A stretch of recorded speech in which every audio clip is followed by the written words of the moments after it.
오늘 우리에게 주시는 하나님의 말씀 예레미야 41장 4절에서 18절까지의 말씀입니다.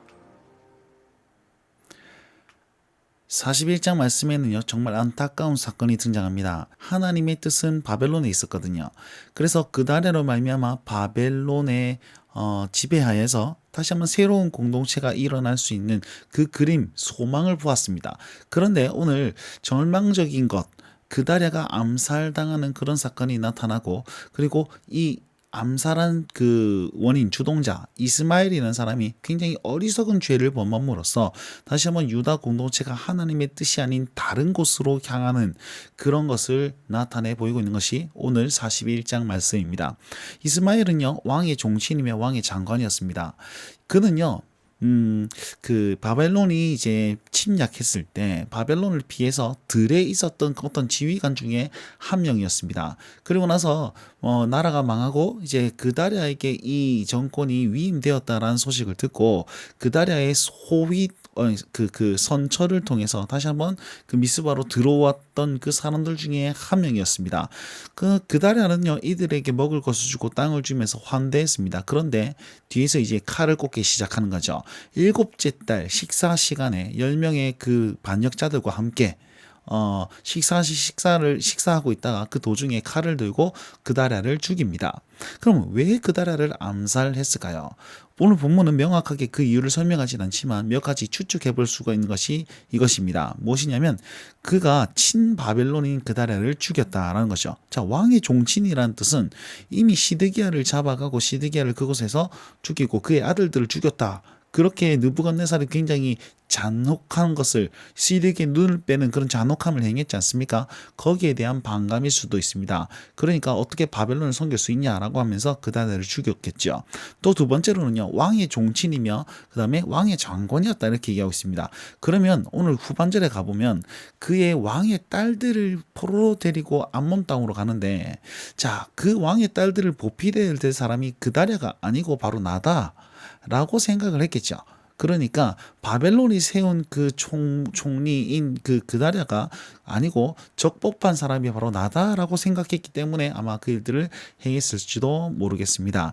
자, 무엇이든 간에 이 이스마엘은요, 자기 생각과 자기 주장이 맞다라고 생각하면서 그다랴를 죽였던 것 같습니다. 그 판단이 얼마나 어리석은 일인지 계속해서 나타나게 되는데요. 이스마엘이요, 이 그다랴를 죽였습니다. 근데 그다랴만 죽인 것이 아니라 이후에 오는 한 70명의 사람들을 또 죽였는데 그가 누구냐? 북이스라엘에서부터 순례하는 그 80명의 사람들이 있었습니다. 그가 어디에서 왔냐? 세겜에서 실로에서 사마리아를 거쳐서 이제 예루살렘으로 향하고 있는데 옷은 누더기처럼 입고 정말 슬퍼하는 기색을 띠고 그곳으로 순례하는 순례자였습니다. 왜냐하면 나라가 망하고 성전이 파괴되었다라는 소식을 듣고 몸을 허름하게 하고 막 몸을 자해하면서 왔다라고 표현하고 있거든요.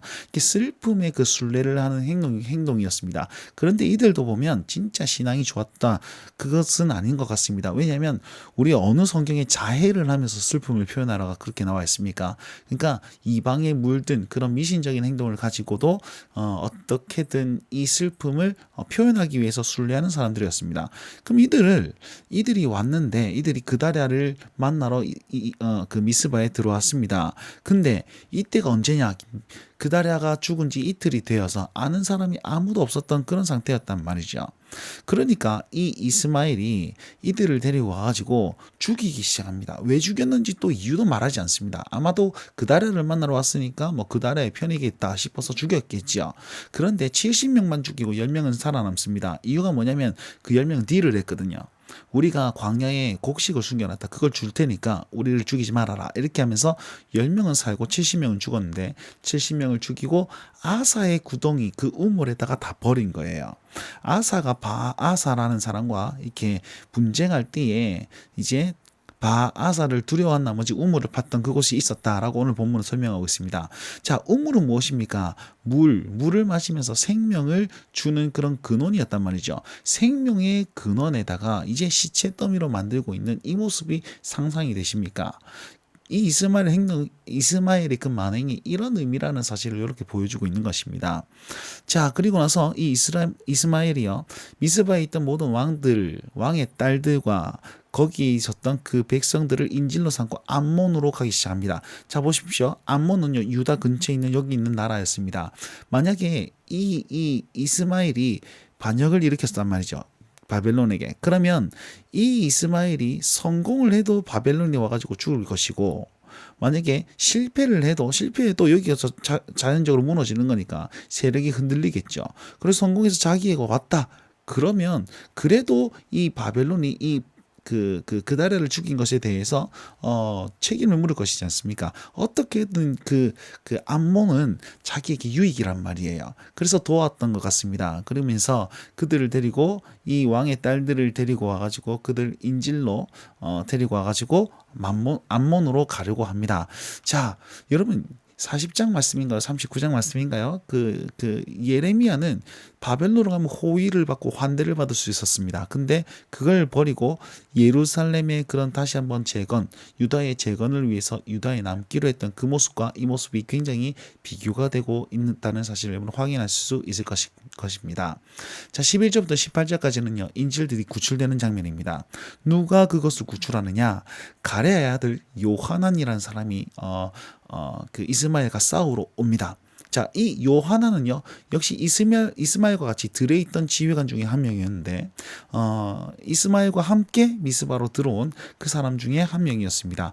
그가 이스마엘의 악행을 듣고 그와 싸우려고 군대를 모아서 기브온 가다가 기브온 물가에서 만납니다. 그러니까 이 포로된 사람들이, 그 모든 백성들이 이 요하나를 보고 굉장히 기뻐하고 그에게로 돌아가는 거죠. 다른 말로 하면 이 이스마엘에게 힘이 별로 없었다는 것을 의미합니다. 그래서 모든 인질들을 다 뺏긴 그 이스마엘은 암몬으로 망명하게 되고요. 요하나는 모든 인질들을 다 이렇게 이제 데리고 왔지 않습니까? 그럼 다시 한번 유다 미스바로 돌아가야 될 것인데, 만약에 돌아가면은 바벨론이 두려운 거예요. 그래서 어디로 가냐? 애굽으로 떠나려 합니다. 왜 바벨론이 두렵습니까? 바벨론 군사들이 그다리아 사건으로 말미암아서 반역죄를 물을 것이기 때문에 그들을 두려워하여서 우리를 지켜줄 만한 사람이 어디 있을까라고 하다가 이제 애굽으로 떠나게 됩니다. 자, 오늘 본문은 굉장히 이상한 본문이 하나 있는데요. 애굽으로 떠나기 직전에 게롯 김함이라는 것에 머물렀다, 이렇게 표현하고 있거든요. 게롯은 숙소를 의미하는 것이고, 김함은 바르실레의 아들의 이름입니다. 바르실레는 누구냐? 바르실레는 사무엘 하 19장 말씀 보시면 다윗이 그의 아들 압살롬을 피해서 도망갈 때에 그의 신하들과 그가 굉장히 줄였습니다. 그때 바르실레가 그들을 먹이고 입히고 치유하고 그런 일들을 다 했거든요. 선처를 행합니다. 그러고 나서 다시 한번 그 모든 그 반란이 없어지고 다시 한번 왕위에 섰을 때에 다윗이 이 바르실레를 선처하기 시작하는 거예요. 네가 왕국으로 가라. 내가 좋은 직책을 주겠다. 네가 정말 나에게 후대했으니까 내가 은혜를 베풀겠다, 이랬더니 나는 너무 늙었습니다. 그래서 내 아들 김함이라도 잘 봐주십시오 라고 하면서 김함에게 지위를 주고 땅을 주었던 그런 것이 나옵니다. 이 김함이 그 땅을 받고 그곳에 아마 숙소를 이제 차렸던 모양입니다. 그곳에서 머물렀다라는 것이 여기에서 등장하는 겁니다. 여러분 가만히 보시면 필요 없는 본문입니다. 왜 요하난이 게롯 김함에 머물렀다라는 사실을 왜 굳이 기록해야 됐을까요? 별로 의미가 없습니다. 그래서 한번 고민해 보시면 이 게롯 김함은 이 바르실레가 다윗을 하나님의 사람을 선처했다라는 것을 비교하고 있지 않을까요? 자, 애굽을 의지하는 것은 하나님의 뜻이 아니었습니다. 신명기 말씀과 그 성경 본문에 보시면 애굽과 동맹하지 말아라, 애굽을 의지하지 말아라라고 계속 얘기하고 있습니다. 그런데도 불구하고 이 요하나는 자기가 살 길이 애굽이라고 생각하고 가고 있는데, 이 게롯 김함, 이 바르실레의 자손이 있었던 그곳은, 바르실레는 어려운 중에서도 다윗을 택했단 말이에요. 지금 정권은 그 압살롬에게 있는데 압살롬의 반역을 하는 그런 위기에 있음에도 불구하고 하나님의 사람인 다윗을 선처했던 사람이 이 사람입니다. 그래서 잘못된 선택을 하고 있다는 사실을 이 게롯 김함이라는 그 지명을 통해서 알려주고 있지 않을까라고 묵상해 볼 수 있지 않을까요?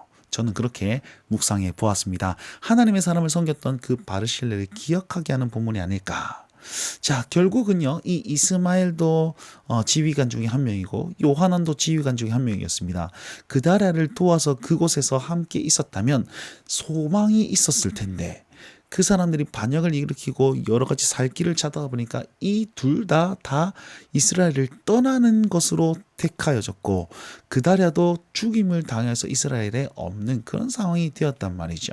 여러분, 하나님의 나라는 이렇게 자기 생각으로 짓는 건 아닙니다. 함께하고 연합하고 같이 협력하였을 그때에 이루어지는 것이 하나님 나라임을 기억했으면 좋겠습니다. 자, 오늘 이 말씀을 우리 삶에 어떻게 적용해 볼 수 있습니까?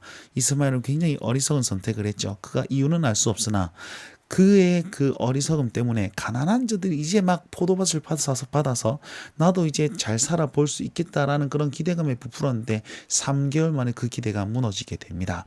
여러분, 자기 생각과 자기 고집은요, 모든 것을 무너뜨리기 마련입니다. 그리고 그 생각과 고집은 죄인인 우리에게 여전히 도사리고 있습니다.